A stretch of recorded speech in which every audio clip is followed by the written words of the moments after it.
आज हामी कुरा गर्नेवाला छौँ कि Beni hydro power project limited यो कम्पनी कस्तो छ, यो कम्पनीमा 1000 को लगानी लगाउँदा कतिसम्म नाफा हुन सक्छ, यो कम्पनी सर्ट टर्मको लागि राम्रो छ कि छैन, कि यो कम्पनी कस्तो छ र यो अहिलेसम्म किन कम्पनी इस्यु गरिरहेको छैन।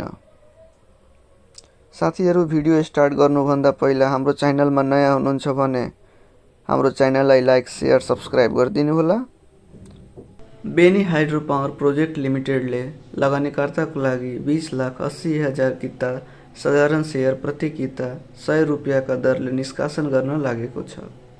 लगानीकर्ताले न्यूनतम 10 कितादेखि अधिकतम 10,000 कितासम्म आवेदन दिन सक्नेछ।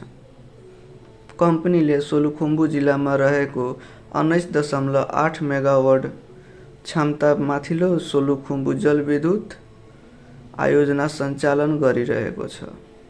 आयोजनाको कुल अनुमानित लागत 3,85,51,00,000 रुपियाँ रहेको छ भने प्रति मेगावाट लागत 19.47 करोड रहेको छ।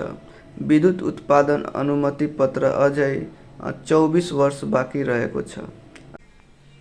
बेनी हाइड्रो पावर प्रोजेक्ट लिमिटेडको फन्डामेन्टल हेर्दा कम्पनी सञ्चालनमा रहेको जलविद्युत आयोजनामा भएको भविष्यमा स्थिर आम्दानी गर्न सम्भावना रहेको छ। यसैले कम्पनीको ICRA NPBB+ क्रेडिट रेटिङ भएको मध्यम स्थिर जोखिम पनि रहेको मानिन्छ। अब हामी कुरा गर्छौँ कि 1000 लगानी गर्दा 1000 को नाफा हामी कतिसम्म यो कम्पनीबाट कमाउन सक्छौँ भने साथीहरू, 1000 को लगानीले हामी 7000 देखि लिएर 8500 सम्म जति नाफा कमाउन सक्छौँ।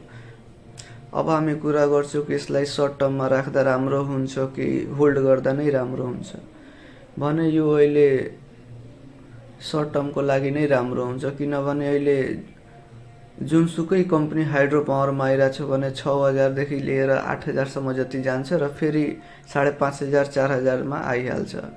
अहिले त्यसैले जुन अल टाइम हाई हुन्छ फर्स्टैमा हो साथीहरू, त्यसैमा सेल गर्दा निस्कन राम्रो हुन्छ। भिडियो राम्रो लागेमा लाइक, शेयर, सब्स्क्राइब गरिदिनु होला। धन्यवाद।